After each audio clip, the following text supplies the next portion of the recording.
J'ai un petit quelque chose est une présentation de l'Association québécoise du syndrome de la Tourette. Les invités de ce balado partagent leur propre expérience, opinions, recherches ou pratiques et ne parlent en aucun cas au nom de la QST. La QST s'efforce de vous présenter une multitude d'approches, d'opinions et de parcours afin de dresser un portrait global du SGT en vous invitant à faire preuve de sens critique. Bon balado!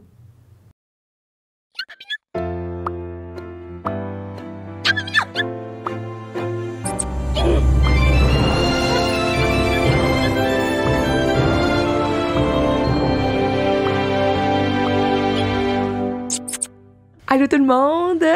Bienvenue à J'ai un petit quelque chose, une émission qui est faite en collaboration avec la QST, l'Association québécoise du syndrome de la Tourette. On est en compagnie aujourd'hui, David et moi, de Julie Leclerc. Bonjour. Allô Julie! Allô. Comment ça va? Très bien, très bien. Ça va bien? Oui. On est vraiment contents pour vrai que tu sois là parmi nous parce qu'on a plusieurs questions. Puis moi, j'adore parler de la Tourette avec toi. Ça fait quand même longtemps qu'on se connaît. Oui. Ça se fait. Je pourrais pas dire combien Ouais. de temps, mais quelques années. Ouais, plus que 2 peut-être. Ouais. Je sais pas. On va dire 2, 3. Ouais, mais moi, c'est toi qui m'as vraiment aidé là, à accepter la Tourette, puis vraiment, parce que tu as fait des livres aussi. Oui, puis en tout cas, oui. On va y arriver, mais c'est le fun. ouais, vraiment, j'adore ça. Très heureuse. Puis, Julie, dans le fond, Ouais. tu portes beaucoup de chapeaux. Oui. Et là, je Un me bon suis CV, dit... un ouais, bon ouais, ouais, CV. un bon CV, puis je sais pas, t'es comme une femme multitask. Fait que je vais te laisser, je pense, te présenter. D'accord. Parce que sinon, moi, je vais en oublier, c'est sûr. Parfait. Donc, je suis psychologue, professeure au département de psychologie à l'UQAM. Puis, dernièrement, depuis peu, je suis directrice à la recherche en santé mentale au CIUS du nord de l'île de Montréal. Wow. Et chercheur aussi au même CIUS. Puis, chercheur associé aussi au Centre de recherche de l'Institut universitaire en santé mentale de Montréal. Tabarnouche, OK. Bon, ça, c'est un long titre. Julie, ça va être correct. On va dire Julie, c'est parfait. On peut se tutoyer aussi. Là, Bien parce sûr. que, comment t'es arrivée dans le milieu du SGT? Comme pourquoi ça t'a intéressé? Très bonne question. Quand j'ai commencé à faire mon doctorat en psychologie, je voulais travailler avec les jeunes qui ont des problèmes de comportement, des crises. Puis, je m'intéressais beaucoup aux jeunes qui ont un TDAH parce que c'est ça qu'on entendait. Mais à ce moment-là, ça fait pas loin de 20 ans, il y avait beaucoup d'études sur le TDAH qui sortaient. Fait que je me disais, mon Dieu, comment je vais faire pour avoir quelque chose d'original à la fin de mon doctorat?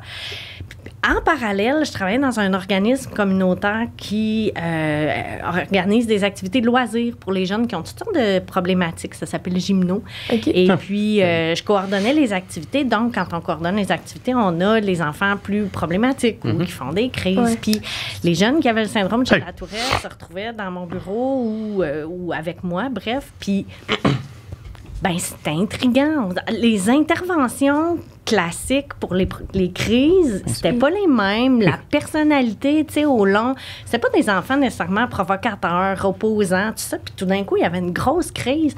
Fait que ça m'a super gros interpellée. Puis là, j'étais allée lire qu'est-ce qui se faisait en sciences. Puis tout était à faire, quasiment. Ben oui. Et puis, de fil en aiguille, j'ai trouvé un modèle que je trouvais super aidant pour mieux comprendre. Moi, ça me parlait comment il comprenait l'éthique puis il expliquait l'éthique. Puis c'était Kieran O'Connor. Oui. Moi, je croyais qu'il était en Angleterre. Puis à un moment donné, je vois qu'il est à Montréal. Fait voyons, que je quelle lui chance. ai écrit. Puis il est devenu mon co-directeur de thèse Wow. et un mentor Wow. extraordinaire. Ah! Fait que c'est ça qui vous a motivé, là, qui vous a inspiré à rentrer dans le SGT. là. Oui, OK, vraiment, OK. vraiment. Et depuis, je suis tout le temps un peu, pas mal à l'aise quand je le dis parce que je trouve ça fascinant, mais tu sais, pas parce que les gens, tu sais, c'est pas, j'instrumentalise pas ça, tu sais, c'est pas que les gens, c'est des bébites spéciales, mais pas du tout. Mais c'est vrai qu'on sait pas grand-chose, Exact. puis on a besoin de recherche là-dedans. Moi, je fais de la recherche clinique, je suis en psychologie, puis j'ai des collègues qui font de la recherche plus neurodéveloppementale ou, tu sais, neurologique, tu sais, puis tout ça. Puis, mais on a tellement besoin d'approfondir les connaissances. Quand je donne des formations, je sais pas combien de fois je vais dire la phrase, ben il y a une zone grise, tu sais, ou ça, c'est complexe, tu sais. Ouais, Fait que, il manque des recherches. Puis... Oui. Et pourquoi tu Ambigu. penses? Pourquoi, genre, il manque autant de recherches? Pourquoi on en sait si peu? C'est une bonne question. Tu sais, l'historique de ça, c'est que dans les années 60, 1960 à peu près, ils ont commencé à vraiment faire des études, mais c'était sur la médication beaucoup, sur l'effet de la médication. Puis là, a découlé toute une série d'études pendant, mettons, en gros 50 ans, mais des études vraiment plus médicales, plus de langue neurologique. Puis c'est depuis... à peu près ça, une vingtaine d'années, qu'il y a vraiment des études aussi sur l'intervention. Qu'est-ce qu'on peut faire? Oui, c'est une condition à la base qui a une origine neurologique, mais au quotidien, on peut faire des choses pour atténuer puis tout ça. Puis maintenant, c'est reconnu que la thérapie cognitive comportementale, entre autres, peut aider à diminuer les symptômes. Tu sais, ça les éliminera jamais, mais on peut les apaiser, aider. Ben oui, c'est ça. Autrement qu'en prenant un médicament. Je ne suis pas contre la médication, mais c'est un autre moyen où on se donne du pouvoir aussi, tu sais. C'est vrai. Mais je pense que ça m'a fait penser à... je divague un peu, là, mais tu m'avais déjà dit à un moment donné qu'on avait posé la question à des gens qui avaient la tourette un peu plus vieux, puis on leur avait demandé... Genre, est-ce que vous avez encore des tics, pensez-vous? Puis ils avaient tous répondu non. Oui, bien, pas tous, mais beaucoup. OK, beaucoup. Ils avaient répondu non, puis tout ça. Puis c'était une étude où ils étaient filmés. Oui.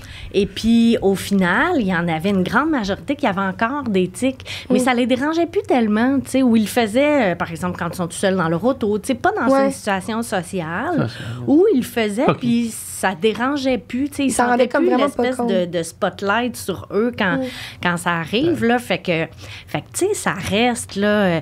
Il y a quelques années, on parlait d'une rémission spontanée. Les gens disaient qu'après l'adolescence, des fois, j'entendais ça, je caricature un peu, là, mais tu sais, après l'adolescence, vous allez voir, ça va s'atténuer, ça va comme être correct, tu sais, puis... Hey, je trouvais que c'était tellement comme une promesse pour encourager les gens. T'es comme moi, ça me découragerait. Mais ça va décourager, moi. Puis on ne sait pas. Ah oui, il n'y a pas de raison de promettre ça. Oui, les symptômes, pour certains, peuvent s'atténuer, mais pas pour tout le monde, tu sais. Puis il n'y a rien qui dit qu'après la puberté, ça va disparaître, tu sais. Fait que... Exact. Fait que cognitivement, les gens développent des stratégies pour, c'est ça, soit les gérer un peu mieux ou les camoufler un peu mieux, mais tu sais. J'aimerais que tu me parles plus de ces stratégies-là. Est-ce qu'il y en a qui te viennent en tête? Oui, bien, au quotidien, dans le fond, parce que, tu sais, nous autres, on a une recherche sur la psychothérapie, on pourra en parler tantôt, mais au quotidien, les gens qui vont camoufler les tics, tu sais, que c'est pas nécessairement une stratégie d'autocontrôle, mais, tu sais, vont mettre leurs mains dans leur poche pour se retenir de faire des mouvements ou, tu sais, vont transformer ça. Des fois, j'ai un jeune homme qui m'avait déjà dit qu'il transformait ça en un éternuement. Parce qu'un éternuement, c'est comme accepté, puis, tu sais, ça peut faire le saut, puis c'est correct. Fait que s'il y avait un son à faire, il le transformait en éternuement. Ou en toussement. Moi, ou en canard. T'as déjà fait ça? Des fois, mettons, parce que des fois, mettons, j'ai des tics verbaux. Puis là, je vais comme finir ça en toussement. Quand je vois que le monde, mettons, a remarqué, là, tu sais, que j'ai... Puis il y en a beaucoup des jeunes qui vont transformer ça en blague. Fait que là, à l'école, les gens vont dire, ben, il niaise, il est opposant, tu sais, il cherche l'attention. Mais c'est peut-être qu'il camoufle un tic sonore que, tu sais, de faire quelque chose que tu n'arrives pas à contrôler dans une situation, c'est jamais le fun. Fait que d'avoir l'air de niaiser qui est à avoir une conséquence, ça passe mieux socialement, tu sais. Oui, c'est vrai. Mais comme justement dans ces études-là là, que tu es en train de faire, qu'est-ce qui a été comme concluant? Qu'est-ce que... Tu sais, tu as parlé tantôt de la j'ai oublié le nom, là. La psychothérapie? La thérapie cognitive comportementale. C'est ça, cognitive comportementale. Oui. Bien, en fait, ce qu'on sait maintenant, c'est que ça fonctionne. OK. Bon, c'est un bon départ. C'est un bon départ. Pour diminuer les tics. Parce que il y a quelques années, la psychothérapie, on en parlait comme pour améliorer l'estime de soi, pour améliorer l'anxiété ou tu sais, les conséquences à la suite tu sais, d'avoir appris que tu as un diagnostic de Gilles de la Tourette ou quelque chose comme ça. Maintenant, on sait qu'il y a des thérapies qui ciblent les tics, les manifestations de tics. Puis, il y a plusieurs approches. Il y en a qui entraînent à un comportement alternatif. Fait qu'ils font par exemple, de faire quelque chose qui empêche le tic de se manifester. Fait qu'un tic sonore, ça pourrait être de prendre des grandes respirations puis d'apaiser comme à l'intérieur, dans la poitrine, mais plus physiquement, un tic de lever l'épaule, ben, ça pourrait être d'utiliser les autres muscles. Il y a une autre approche qui s'appelle l'exposition avec prévention de la réponse.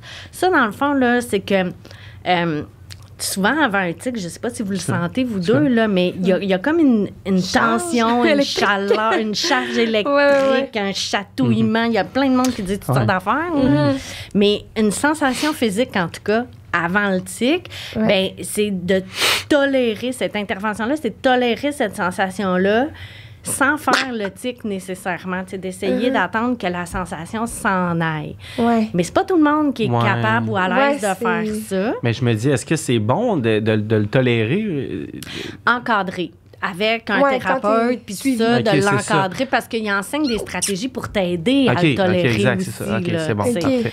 Puis la technique que nous, on utilise est un petit peu plus complexe, mais parce qu'elle travaille en profondeur. Fait que elle ne travaillera pas un tic en particulier. Puis c'est justement Kieran O'Connor qui avait détecté ça, puis je trouve que ça marche. Puis à chaque fois que j'en parle avec des gens qui ont des tics, ils me disent que oui, ça fait du sens. Les tics, il y en a des fois plus, des fois moins. Donc, qu'est-ce qui est différent dans ces situations-là? Qu'est-ce qui fait que si tu es sur une scène, tu n'auras pas de tics, mais là, tu animes un podcast sur les tics, puis tu en as. Oui, parce qu'on en parle, tu sais. Parce qu'on en parle, tu sais. Fait que tout le monde a des situations. Il faut faire attention à un mythe que c'est nécessairement quand il y a de l'anxiété qu'il y a plus de tics. Il y a plein de gens que c'est quand ils relaxent, quand ils se reposent, quand ils arrivent à la maison, là, il y a comme une décharge qui peut arriver. Il y en a d'autres, tu sais. Fait que c'est vraiment variable. Je pense que tu avais parlé aussi, mettons, dire à un enfant qu'on va à la ronde, là, il va être super excité. C'est de l'excitation positive, mais ça peut faire une décharge de tics, tu sais. Fait que, en gros, la thérapie, c'est d'aller cibler les pensées, puis les émotions, puis l'état du corps, la tension dans le corps, puis de faire un parallèle entre les situations, il y en a beaucoup, puis les situations, il n'y en a pas beaucoup, pour ramener les pensées puis l'état dans lequel il n'y a pas beaucoup de tics dans d'autres situations. Mais oui. Là, je l'explique vraiment vite, c'est plus complexe que ça. J'imagine. Mais, tu sais, fait qu'on est loin de juste transformer le tic. Mais transformer le tic, je peux le recommander quand je donne une formation à l'école, ou qu'il y a un jeune qui va faire quelque chose, ou tu sais, soit qu'il se blesse, il va se faire mal, ou quelque chose qui est socialement pas acceptable. Tu sais, il y en a plein des tics. Oui, avec la coprolalie, la copropraxie. Oui, ou toucher aussi. Des choses qui sont plus... Oui, c'est ça. Fait que là, on va faire une intervention plus urgente. On prendra pas 10 semaines pour travailler les pensées, puis tout ça, parce que le jeune, il touche, tu sais, tout le monde dans l'autobus, puis ça fait de la... Tu sais, ça marche pas. Fait que il faut utiliser la bonne stratégie au bon moment. OK, je comprends. Puis, t'avais déjà dit une différence avec... Parce que là, depuis tantôt, tu disais comme... Tu sais, il y en a qui, comme, ils vont se retenir. Mais j'avais déjà... Là, on dirait que je te connais par cœur. J'écoute tellement tout ce que tu dis. J'ai plus rien à dire. Ben non, arrête. Et moi, je veux tellement qu'on partage ça, justement, avec le plus de personnes possible, parce que je trouve ça tellement fascinant. Mais moi, ce qui m'a marqué, puis aujourd'hui, ce que je dis dans mes conférences, c'est la différence entre le fait de retenir ses tics puis de les contrôler. Ah oui. Ah oui. Tu nous en parler un peu? Ben absolument. Puis la différence majeure, c'est dans l'attention. Parce que dans le modèle COPS, qu'on appelle, tu sais, ça n'a rien à voir avec les policiers, mais c'est à cause de cognitif psychophysiologique. OK, pas rapport du tout. Non, pas du tout. Donc, dans ce modèle-là, on se base beaucoup sur le corps. Tu sais, là, je vais répondre à ta question, mais je fais un petit détour. Ben oui. Toutes les tics, vous saurez me dire si j'ai raison, mais sont souvent liés à, en anglais, ils vont dire le just right feeling. Oui. Tu sais, de le faire à une force, à une intensité, tu sais, ou de peser sur quelque chose puis de le sentir que c'est correct. Et c'est satisfaisant. Oui, c'est ça, satisfaisant, juste correct, c'est ça. Donc, ça, c'est très, très physique, tu sais, c'est vraiment dans le corps. Donc, se retenir de faire un tic, ça augmente la tension, tu sais, tu veux pas le faire. C'est comme un fou rire, c'est comme avoir envie de se gratter flatter quand il ne faut pas que tu bouges. Ouais, c'est ça. Là, tu te retiens, fait que ça crée de la tension qui est le moteur des tics. Fait que ça peut pas être bon. Tandis que d'apprendre à se contrôler, ben, c'est comme l'inverse. C'est qu'on recule de 2-3 pas, puis là, on veut diminuer la tension. Pas nécessairement de la relaxation, mais être conscient d'abord de la tension qu'il y a dans son corps. D'être conscient que pour fermer un interrupteur, tu n'as peut-être pas besoin de peser aussi fort que ça. C'est vraiment intéressant. Fait que de baisser la tension. Fait que le contrôle puis se retenir, c'est vraiment là le nœud qui fait que c'est pas pareil. Puis de se retenir, tu sais, il y a plein de jeunes qui vont dire je me retiens quand je vais à l'école, nanana, mais en rentrant à la maison, souvent, j'ai mal à la tête. Je suis fatiguée quand j'arrive à la maison. Mais c'est ça, c'est une demande physique, physiologique énorme, tu sais. Fait que c'est pas un contrôle. Socialement, ça peut peut-être aider à court terme, mais ça maintient quelque chose de pas agréable du tout, là, qui peut empirer les tics au final même. Là, oui, c'est ça. Parce que tu le fais justement, comme tu dis, socialement pour que tu sois socialement accepté, mais tu te fais tellement de douleur à toi-même, c'est vraiment pas la meilleure des solutions non plus. Ben non, c'est ça, c'est ça. Puis, mais il y en a plein qui utilisent cette stratégie-là, surtout dans des nouveaux milieux, tu sais, quand tu connais pas trop les gens, puis tout ça. Tu sais, l'idéal, c'est de sensibiliser l'entourage pour que ça dérange pas. Puis, tu sais, moi, je le dis toujours, j'enseigne ce qu'on appelle l'ignorance intentionnelle des tics. Mais ignorer un tic, ça veut pas faire comme...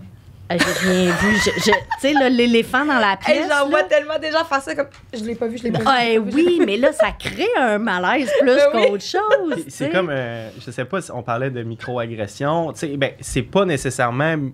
C'est pas une microagression, mais ça peut être vu comme ça parce que si tu fais comme, elle semble pas de l'avoir vu, c'est quasiment comme, OK, genre, j'ai... Ben, c'est vraiment, clairement, je sais pas comment réagir dans cette situation-là, fait que, c'est ça. C'est ça. Fait que d'ignorer, ce que j'appelle l'ignorance intentionnelle, c'est un peu comme on fait depuis tantôt. Tu sais, je vous vois, vous avez des tics, mais je sais ce que c'est. Oui, c'est ça. Fait que c'est correct. Puis ce que je dis tout le temps aux gens, c'est, ça se peut que des fois, tu fasses le saut.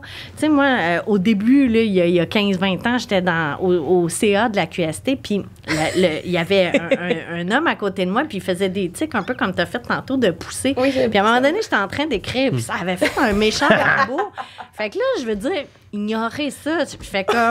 Mais non, on peut en rire. C'est ça. Fait que je l'avais regardé comme quand on dit à tes souhaits à quelqu'un. Exact. Ce que je dis tout le temps, c'est qu'on a tout quelqu'un dans notre entourage qui éternue de façon... Ah oui, exagéré, là. Oui, tu sais, fait qu'on fait le saut, mais on sait ce que c'est. Fait qu'on fait à tes souhaits, puis on continue à faire ce qu'on est en train de faire. C'est quoi qu'on devrait dire au lieu d'à tes souhaits quand il y a ça, genre, à tes... risques et périls? Non, c'est ça. Ou on dit rien, on échange un regard, tu sais, mais c'est correct, tu sais. Puis ça, habituellement, ça diminue la tension chez la personne qui a des tics, puis ça fait en sorte que t'as moins l'impulsion, comme on disait tantôt, le besoin d'en faire. Fait qu'en tout cas, habituellement, c'est ça le cycle. T'sais. OK. Puis excuse-moi, t'allais dire quelque chose? Hein? Non. OK, non, mais j'allais juste dire, parce que encore dans le fait de retenir puis de contrôler, là, on dirait que je sais pas quand le monde me demande, mais comment tu fais comme quand tu joues, justement?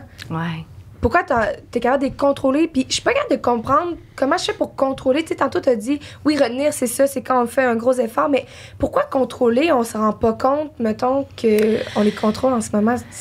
Ma réponse va être plate, là, parce qu'on le sait pas encore. On sait pas encore très bien les mécanismes qui font que dans certaines situations, il y a moins de tics. Tu sais, on connaît le chirurgien, c'est un chirurgien canadien qui faisait beaucoup de tics. Oui, c'est vrai, Puis il faisait des opérations, tu sais, quand même. Fait il n'y avait pas de tics pendant ces opérations. Alors pourquoi? Je veux dire, c'est sûr qu'il n'était pas à se retenir ou, tu sais, puis il n'y avait pas nécessairement fait d'intervention préalable. C'est dans une situation où la personne est absorbée. Puis c'est là, dans le fond, le modèle de la thérapie qu'on utilise. C'est quoi? Est-ce que c'est parce que tu es absorbé? Est-ce que tu es parce que tu es dans ton élément vraiment, tu sais, t'as pas de pression, t'as pas de regard social ou peu importe. Tu sais, c'est ça qui est variable chez les individus, mais qu'il faut trouver pour comprendre inversement qu'est-ce qui déclenche plus de tics chez toi, chez Chez chaque personne, chez chaque personne, tu sais. C'est ça. Fait que c'est pour ça qu'il y en a quand ils s'assoient pour lire, il y en a qui vont avoir plus de tics, puis il y en a qui n'en auront pas pantoute. Ça dépend toujours. Fait qu'on peut pas faire de généralisation pour ça, là, tu sais. Je comprends. Ah, mais c'est vraiment intéressant, pas vrai? Puis, mettons, là, on est embarqué beaucoup dans les tics. Parce que je veux dire, c'est sûr, là, je veux dire, la tourette, on pense souvent aux tics en premier, puis c'est normal parce que c'est ce qui nous surprend le plus. Mais si on y va un peu dans les comorbidités, t'appelles ça comment déjà? Concomitante. Oui, c'est ça. J'ai de la misère avec ce mot-là. C'est juste qu'il est c'est l'anglicisme, comorbidité. Ah oui, il est utilisé dans le langage médical, mais quand il y a vraiment une morbidité associée, tu sais, une maladie qui mènerait à un décès. Ce qui n'est pas le cas quand même. Fait qu'on va... Je vais essayer d'apprendre le mieux possible le mot concomitant. Trouble associé. Tu peux dire trouble associé. OK. C'est plus facile. On va y aller ça fait la job. Le trouble associé. Pour nous autres, ça va être ça. Mais, tu sais, c'est ça, souvent, on pense que la tourette, c'est vraiment juste les tics. Oui. Mais est-ce que ça se peut? Là, nous, après ça, on démystifie toujours en disant il y a beaucoup de troubles qui sont associés, TDA, là. Mais ça se peut-tu des gens qui ont vraiment juste des tics, qui ont aucune trouble associé. Trouble associé. Trouble associé. Oui, ça se peut. Oui, il y en a. J'en ai connu personnellement, mais il y en a aussi dans les statistiques. Mais c'est clair que c'est pas la majorité quand même. Mais tu sais, aussi, les gens qui ont que des tics, c'est pas nécessairement eux qui vont aller chercher du soutien ou de l'aide, tu sais, nécessairement. Fait que c'est ça qui biaise les statistiques, tu sais, les connaissances, de un. De deux, c'est compliqué, les troubles associés ou les concomitances, parce que il y a comme un continuum, tu sais, de manifestation. C'est-à-dire que tu sais, quand on dit il y a jusqu'à 60 à 80% des jeunes qui ont un TDAH puis un Tourette, admettons qu'on prend juste ces deux-là. Mais ça se peut-tu, ça?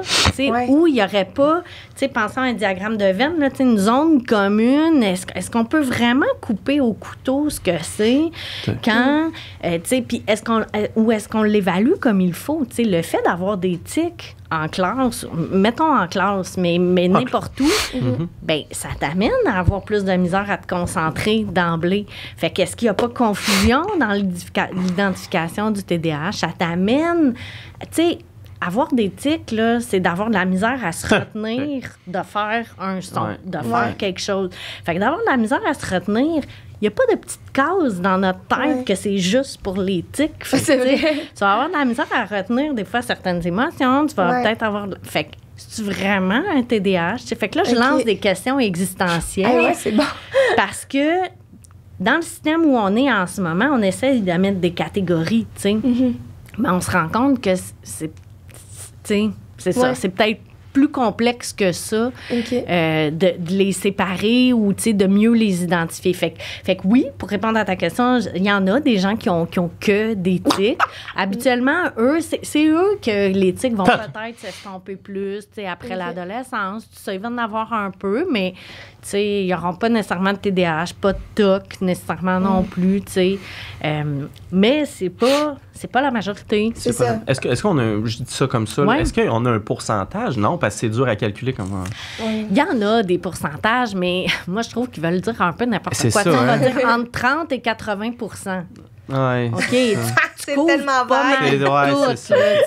Fait que, puis pourquoi il y a des écarts comme ça? C'est parce que les études qui nous permettent d'avoir ces statistiques-là sont faites auprès d'une population qu'on va recruter. Tu sais, aux États-Unis, il y a plus de cliniques structurées, puis il y a des cliniques aussi où ils font des études. Fait que là, c'est les gens qui viennent à la clinique Tourette qui évaluent. Fait que, tu sais, pas dans la population générale. Fait que si tu vas dans un service de clinique Tourette, il y a plus de chances que tu aies beaucoup de symptômes, tu sais. Quelqu'un qui a juste des tics, ben il viendra peut-être pas là. Fait qu'il y a un biais dans la façon de compiler ces données-là qui fait qu'il y en a des pourcentages, mais c'est tellement vaste que ça sert à rien d'énormer. Ça pas tant un indice c'est que ça, non, je comprends. Mais on doit quand même être plus avancé que, mettons, dans les années 60, 70, 80, tu sais. C'est quoi un peu, c'est quoi l'avancée qu'il y a eu? La différence peut-être entre les années, je veux dire, 60, 70, 80, je suis vraiment vague autant que les pourcentages. Mais puis aujourd'hui. Dans le terme. Puis aujourd'hui, ben par rapport aux troubles associés, je vais y revenir. La principale différence, c'est, je pense que je l'ai dit un petit peu vite au début, c'est qu'avant, c'était vraiment conçu comme étant une problématique médicale, puis neurologique. Maintenant, on le rejette pas. C'est clair qu'il y a une origine neurologique. Des fois, il faut aller vérifier, puis il y a des études qui se font là-dedans, puis c'est très bien. Moi, c'est juste pas mon domaine. Mais maintenant, les lignes directrices canadiennes, américaines, puis européennes reconnaissent vraiment l'intervention. C'est ça, pour atténuer les symptômes. Fait que ce volet-là, de dire, tu sais, ben j'ai des tics, je peux rien faire. Oui, c'est ça. Ben non, on peut s'aider, là. On les fera pas disparaître avec une baguette magique, on prétend pas ça non plus, tu sais. Fait que ça, c'est le plus gros changement, puis je l'ai vu, moi, dans ma courte carrière, quand même, juste dans les congrès internationaux où je vais. Avant, la portion pour les TCC, c'était marginal. C'était souvent avant le congrès, à part. Il y avait 2-3 conférences. Maintenant, c'est à peu près moitié-moitié. Puis on va chercher d'autres indices d'adaptation puis d'intervention puis tout ça. Fait que ça, c'est une grosse différence. Puis par rapport aux connaissances sur les troubles associés, bien, il y a un courant qui n'est pas juste propre aux Tourette. C'est propre à toutes les problématiques de santé mentale, surtout ce qu'on appelle les troubles neurodéveloppementaux. Fait que ça inclut le TDAH, le syndrome de la Tourette, bien, tous les troubles tics, le trouble du spectre de l'autisme, la déficience intellectuelle, puis les troubles d'apprentissage. Il y a un courant qui dit justement que c'est peut-être pas si catégoriel que ça. C'est qu'on essaie d'aller dans une vision transdiagnostique, puis plus y aller avec les symptômes qui sont là, mais ça, c'est sur le plan des études comme telles. Parce que pour avoir des services ou une évaluation diagnostique, on est encore dans l'évaluation de catégorie, là, tu sais. J'aurais une question, moi, ici. Oui. Je vais la lire parce que je sais que je vais avoir de la misère à la dire. Quel est le rôle des pensées? Ah oui. Et on s'est dit comment on va dire ça. Bon. Quel est le rôle des pensées et de l'état physiologique sur le corps dans le SGT? Oui. Bien, tu vois, j'en ai un peu parlé déjà. C'est vraiment en lien avec les... Ouais. Mais c'est moi qui suis pas l'ordre, là. Il n'y a pas d'ordre. En fait, parce que cette question-là, on la comprenait tellement pas qu'on s'est dit, on va lui demander. On va la dire et on va savoir. Parce que vous allez voir que peut-être j'ai utilisé des mots pas suffisamment vulgarisés. Mais dans le fond, c'est l'idée, comme je disais tantôt, que dans certaines situations, on a plus de tics, puis dans d'autres moins. Puis d'aller creuser vraiment les pensées. C'est ça. Puis le psychophysiologique, là, c'est la préparation. Fait que c'est tout lié au système de tension. Dans le modèle créé par Kieran, il y a vraiment toute une notion sur les pensées cognitives. Fait que, tu sais, d'aller voir, il va parler d'un certain perfectionnisme. Mais pas comme on a l'habitude de le croire, tu sais, que tout est beau, tout est parfait. Plus dans une certaine rigidité ou un certain manque de flexibilité qu'il faut que les choses soient faites comme ça. Tu sais, des fois, on entend des enfants dire faut que le parent réponde quelque chose avec un mot dans la phrase, sinon, il pourrait même faire une colère, là, tu sais, ça marche pas. Fait que c'est dans ce sens-là, le perfectionnisme de faire les choses comme ça, de placer les choses avec symétrie, de faire les tics avec symétrie. Si t'as pas cligné d'un bord, faut que tu clignes de l'autre bord. Ouais, puis là, tu clignes plus fort. Fait que là, faut que tu recommences. Mon Dieu, que je relate. C'est ça.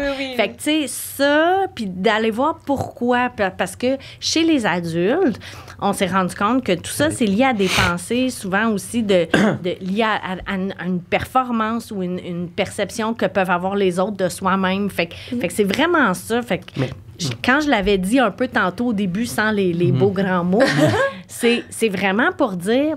Attention, les tics, c'est ce qu'on voit, mais c'est pas juste un mouvement ou c'est pas juste un son. C'est tout lié à un pattern en dessous. Puis si on a le temps, si on a l'occasion d'aller travailler ça, on va aller plus en profondeur. Mais ça me fait penser, je sais pas si je divague, mais est-ce que c'est comme des tocs?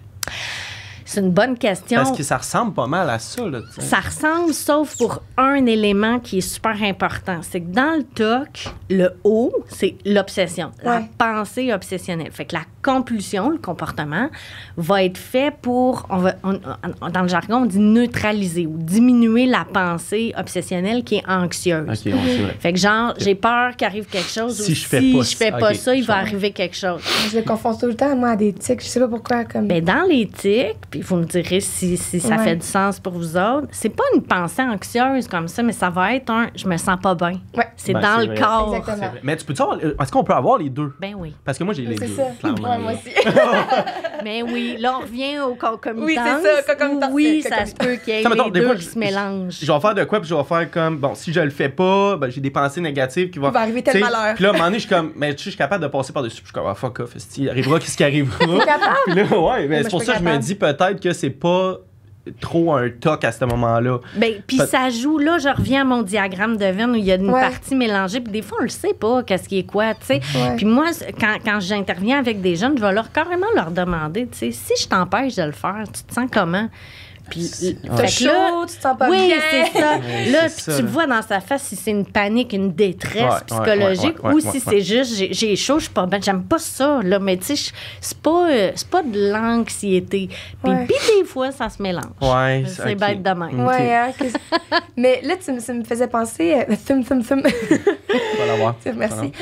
Tu me faisais penser en parlant des enfants puis une certaine rigidité et tout. Ça m'a fait penser aux crises explosives. Oui. Puis, est-ce que tu peux nous parler un peu de qu'est-ce que c'est une crise explosive? Oui. Bien, dans le fond, c'est une crise de colère. C'est l'expression d'une colère, mais on l'associe comme étant assez intense, assez violente. Puis souvent, l'élément clé, là, c'est de dire que de l'extérieur, c'est vraiment disproportionné par rapport au déclencheur. Okay. Fait que, mettons un enfant qui fait une crise parce qu'on y refuse quelque chose ou parce qu'on y enlève quelque chose. Bien, la crise, mais tu sais, il va y avoir un argumentaire, il va y avoir un « non, je le veux encore, je veux continuer, nanana. » Là, ça se peut que ça soit ce genre de situation-là qui déclenche une crise, mais en même temps, cette situation-là a pu arriver 3 jours avant sans crise. Puis là, tout d'un coup, ça fait comme une réaction là, énorme, dangereuse pour l'enfant, pour les autres autour. Proches. Ça. Oui. En fait, tu me décris quand j'étais jeune, je trouve ça assez pour mais vrai. On parle des gens. Est-ce que ça arrive seulement aux jeunes? Non, ça arrive surtout chez les jeunes, mais chez les adultes, il y en a encore. On parle... Attends, j'avais un pourcentage. Je vais essayer de te retrouver. On aime les pourcentages. C'est vraiment intéressant. Oui, c'est ça. On parle d'à peu près 15 des adultes qui avaient des crises qui vont en avoir encore. Fait que ça a quand même diminué beaucoup, mais c'est parce qu'il y a beaucoup de stratégies pour se calmer ou pour éviter des situations aussi qui vont avoir été mises en place. C'est intéressant. Fait que c'est pour ça que des fois, on mélange la crise de colère avec une crise explosive. C'est quoi qui va... Ben, je dis c'est pour ça, en fait. Ma question est plus ça, là. C'est quoi qui va différencier les deux? Les deux? Ben, comme un peu pour les tics, ce que je viens d'expliquer, c'est vraiment dans les pensées. Ce qu'on va se rendre compte souvent, c'est que l'escalade comportementale, ce qu'on voit, est très, très courte. Là. C'est une crise, tout le monde est de bonne humeur, puis là, mais dans la tête de l'enfant, ben, je parle tout le temps des enfants, mais c'est bon pour les ados, les adultes aussi, mais je suis habituée de dire enfant, fait que ça sort c'est normal, fait que dans leur tête, le plus souvent, ce qui arrive, là, c'est qu'il y a une espèce de scénario qui s'est répété. Puis la situation, elle doit se passer de telle manière. Puis là, il va se passer ça. Puis là, un peu on pourrait confondre avec de l'anxiété. Il y a peut-être un peu d'anxiété, mais tu sais, on va planifier les choses. Moi, je vais répondre telle affaire. Moi, je vais dire telle affaire. Tu sais, la situation, elle va se dérouler comme ça, puis là, ça se déroule pas comme ça. Fait que ça peut faire une grosse réaction, un scénario qui a été ressassé là, longtemps dans la tête de l'enfant, mais il n'en a pas parlé à personne. Le parent, il n'y a pas de boule de cristal pour savoir que voulait absolument manger des gaufres le matin, puis finalement, on les a mangés hier, tu sais, puis là, il n'y en a plus. C'est pas grave, tu sais, mais là, la crise, mon Dieu, elle est donc bien étonnante juste parce qu'il n'y a plus telle affaire. Ça peut être épuisant. Ça part de loin. Complètement. Mais c'est quoi la meilleure attitude à avoir pour un parent ou un proche ou un ami pour gérer ce genre de crise-là? Bien, quand la crise arrive, ma réponse est plate là aussi, il n'y a pas grand-chose à faire. On sécurise l'environnement. Puis on diminue les stimulations. Ça, c'est un élément important quand même. Tu sais, s'il y a une télé allumée en fond ou quoi que ce soit, on diminue les sons. Parce que ce qu'on sait, c'est que la personne est tellement hors d'elle, pas bien dans la crise, que même si on lui dit doucement « Andréane, calme-toi », c'est du bruit. Ça peut repartir la crise. Là, c'est comme juste... Fait que diminuer les stimulations puis sécuriser l'environnement. Puis tu sais, c'est pas évident. J'ai travaillé souvent avec des parents d'enfants qui faisaient des crises puis ont besoin d'une situation là. Il y a des trous dans le mur, la porte est arrachée. Tu sais, c'est pas drôle. Ça peut aller loin, là, mais, vraiment. Oui, vraiment. Mais pour vraiment diminuer les choses, on n'a pas le choix de faire un petit détour puis d'essayer de trouver quand est-ce qu'il y en a plus. Puis là, les parents vont souvent me dire, n'importe quand, tout le temps, je sais plus, tu sais, parce qu'ils sont dépassés. Tu sais, mais d'essayer de trouver... On arrive presque toujours à trouver un pattern de situation. Quand il y a plus fatigué, faim, un état physiologique pas bien. Ou un scénario ou un problème qui survient puis qui vient jouer vraiment sur j'ai envie de dire un piton, là, qui fait que cette situation-là est pas capable, est difficile à gérer pour le jeune. Parce que le jeune qui est en crise, il le ressent à cette ampleur-là. Mais, oui, mais est-ce que le jeune, admettons, il y a ça, c'est une question que j'ai pas là-dessus. Là, fait que, t'improvises. Est-ce que, admettons, le jeune, on peut l'inviter à le dire quand que ça s'approche? Tu sais, comme moi, OK, parce que là, on parle de ça, puis je me dis, je pense que j'en ai des petites crises explosées, peut-être pas intenses comme ça, mais aussi que, là, je le vois, là, j'ai chaud, là. Puis là, si ça... Il faut vraiment que je fasse quelque chose pour me sortir de cette zone-là parce que je le sais, je vais tilter. Là. Mais là, je suis adulte, puis j'ai beaucoup d'introspection pour voir ça. Est-ce qu'un enfant peut dire, là, maman, là, ça va pas, là, tu sais? Hey, je trouve ça super, surtout que c'est improvisé ta question parce que ça me valide, parce que selon mon expérience puis selon la théorie, ce qu'on recommande, c'est d'essayer d'ouvrir une petite porte dans l'escalade puis d'identifier les signes physiologiques, encore le long mot, qui est « j'ai chaud, mon cœur bat super vite tout d'un coup ». Puis c'est pas long, là. Je le sais que c'est pas long. Mais d'ouvrir une petite porte. Puis ce qu'on recommande souvent... En milieu scolaire, mais à la maison aussi, c'est quand tu disais, il faut que je fasse quelque chose pour baisser cette tension-là, qui n'est pas la même tension que pour l'éthique, là, mais tu sais, ça va être souvent de recommander de faire quelque chose intense. Comme quoi? Dans les classes, ils vont mettre des vélos stationnaires. Ah! Puis là, il va faire comme 5-10 minutes de spinning, super intense. Punching bag, ça peut-être un... Ça peut, c'est... Plus de bruit, là, pendant qu'il y a un cours. Non, pas dans les classes, là, mais je veux dire... Ben, c'est... Punching bag, c'est controversé parce que c'est frappé. Fait que là, on reste avec le comportement de colère. Moi, c'est plus quelque chose de cardio. J'ai déjà vu une maman aussi, il a fallu qu'elle gère son... Puis elle connaissait son jeune, ça veut pas dire que c'est bon pour tous les jeunes, ce que je dois dire là, mais il partait en jogging, courir des tours du bloc. Fait qu'il faut pas que l'enfant se mette en danger. Bien évidemment, ça dépend. Mais le fait de faire ce que j'appellerais une réponse exutoire, un exercice physique intense, chaud, là, intense, pour diminuer la tension, pour être capable, après, de reparler de la crise.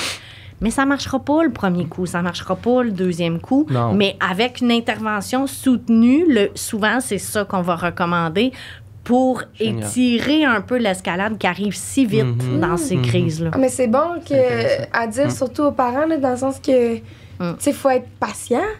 Oui, et puis dans ce genre de crise-là, des fois, ça fait déjà longtemps que c'est installé, il y a une peur, il y a une inquiétude, il y a de la détresse qui est installée. Fait que, puis je le sais, là, je dis, depuis tantôt, ça fait au moins 2-3 fois, je dis avec de l'aide, avec de la thérapie, puis je le sais qu'il n'y en a pas beaucoup des services, là, mais le modèle, l'approche d'intervention, ça reste ça quand même. Ce qui serait un piège, puis n'importe qui est tenté de le faire pour sauver les meubles, c'est d'éviter une situation, ou de donner aux jeunes ce qu'ils veulent pour éviter la crise. Quand on va parler d'une crise plus psychosociale, ça, on sait que ça va juste la renforcer. Ça va empirer de fois en fois. Là, comme on parle du Tourette en général, c'est pas ça le mécanisme qui va nécessairement arriver. Mais l'enfant qui a le Tourette ou l'ado qui a le Tourette, c'est aussi un jeune.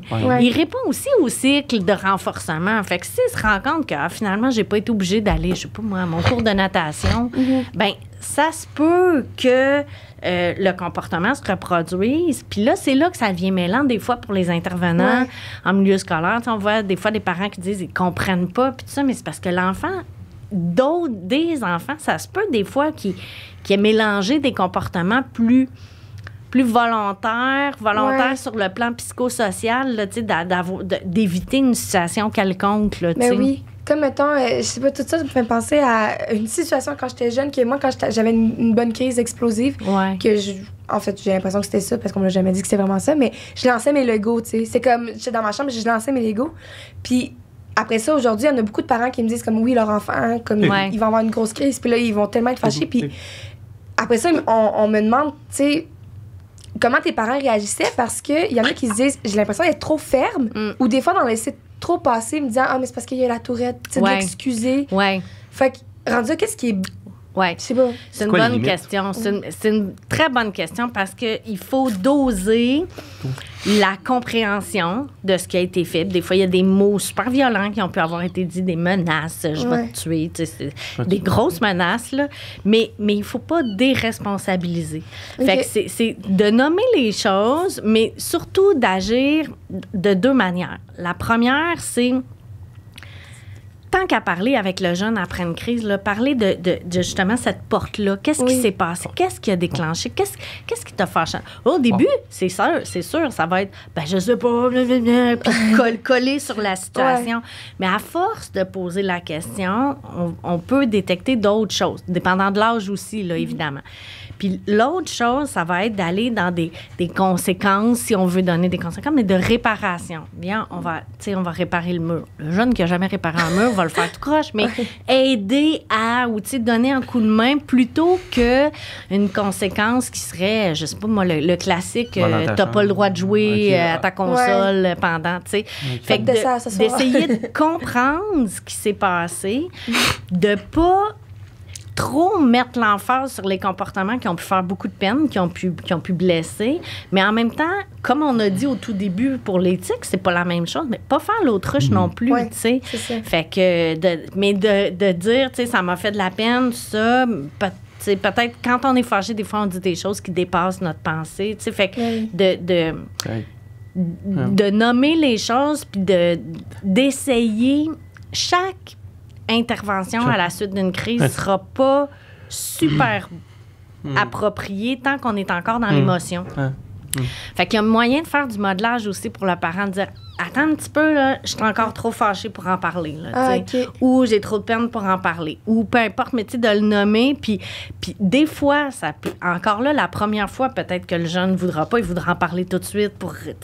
Mais à force, c'est possible de le faire comme ça. Il faut en vivre une couple, il faut être patient pour qu'à un moment donné, ça fonctionne. Ben, tu sais, il n'y a pas de solution miracle. On aimerait ça parce que c'est vraiment pas évident à vivre pour toute la famille, là, pour tout le monde. Mais, c'est pour vraiment que ça fonctionne, c'est un peu à force, tu sais, Puis, je le dis toujours, faut pas... c'est atroce de vivre ça, mais faut pas avoir peur de demander de l'aide si ça devient dangereux. Tu sais, d'appeler de l'aide, là. Les services adaptés pour ça, en fait, ça serait quoi, justement, l'aide qu'on pourrait apporter, là, bien, dans une crise comme ça ou en général? En général. En général.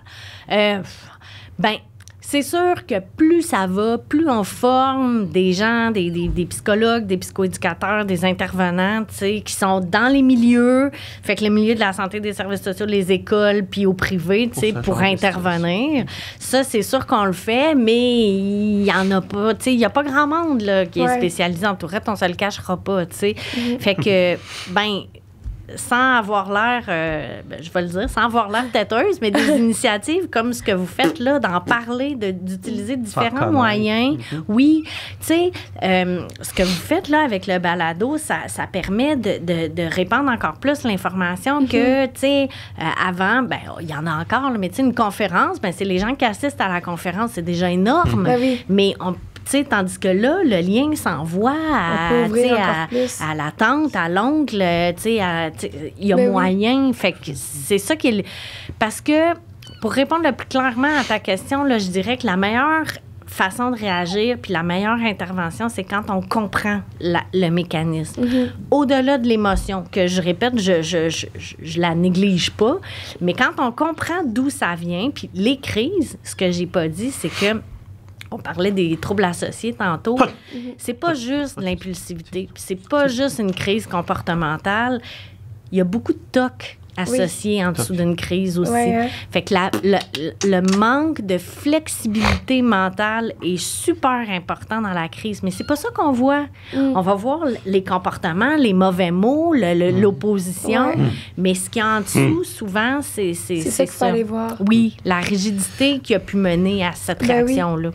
Il faudrait comme en former plus des gens qui... On arrive vers la fin de la rencontre. J'aimerais savoir, est-ce qu'il y a des études futures, ou que vous aimeriez nous partager, des nouvelles découvertes ou pour s'en aller vers la fin là, de cet épisode? Oui. Ben, comme j'ai dit tantôt, je pense que vraiment la psychothérapie pour diminuer les tics, il faut le diffuser, que ça existe puis que ça marche. Puis j'aurais envie de rajouter, parce que j'ai trouvé ça vraiment étonnant moi-même, puis je vais faire vite, mais moi, on a mis en place une étude pour aller voir les intervenants scolaires, comment ils percevaient l'effet des interventions chez les jeunes étudiants au primaire puis au secondaire qui ont voyons, j'essaie d'aller vite, c'est pire. Prends ton temps encore. Des symptômes du syndrome. Fait qu'il y avait l'éthique, il y avait de l'inattention, il y avait de l'organisation, tout ça. Ce qu'on a trouvé, ça correspond à ce qu'on trouve habituellement. Mais mon étudiante, Audrey Veilleux, elle a été voir ce que les jeunes percevaient comme étant une intervention efficace. Puis dans l'échantillon, dans les jeunes qu'elle a sondés, c'est des jeunes qui avaient des tics moyens, là, pas des gros tics nécessairement, mais la majorité ont rapporté que ce qui les aide le plus, c'est les interventions pour gérer les tics. Ah ouais? Parce que ça serait comme un moteur de peut-être l'anxiété. L'anxiété qui est de faire des tics. Peut-être un moteur de la difficulté à se concentrer. Peut-être un moteur de d'autres choses. Fait que venant des jeunes, toutes les interventions pour les aider à gérer leurs tics durant la journée à l'école, c'est ce que eux ont estimé qu'ils les aidaient le plus. Fait que ça, je trouve ça le fun. C'est intéressant parce qu'on pense souvent que c'est comme... C'est le contraire. Tous les troubles associés. Oui, genre l'anxiété fait que j'ai beaucoup de tics, mais ça se pourrait que comme le tic fasse... C'est l'œuf ou la poule, hein, tu sais, mais les tics, c'est aussi la seule chose qui est commune à tout le monde qui a la Tourette. Oui, c'est ça.